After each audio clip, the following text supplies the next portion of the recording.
Adding products to your store and pricing products. Once you've entered your default credit card details, the next step is to add products to your store. Here's how. Step 1. Under the Apps section, click Products. Here, you can view your existing products, remove them, or add new ones.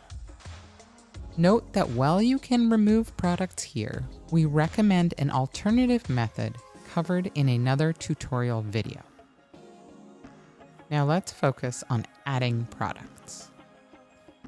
Step 2. Find the products you want to add to your store and click Add to my store. Step 3.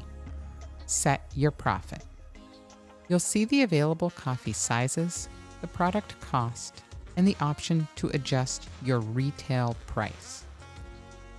You can choose to set a fixed dollar amount, for example, $5 per item, which is displayed in the profit column on the right-hand side. If you prefer to set a percentage, toggle from dollars to percentage next to the Adjust Price Profit column.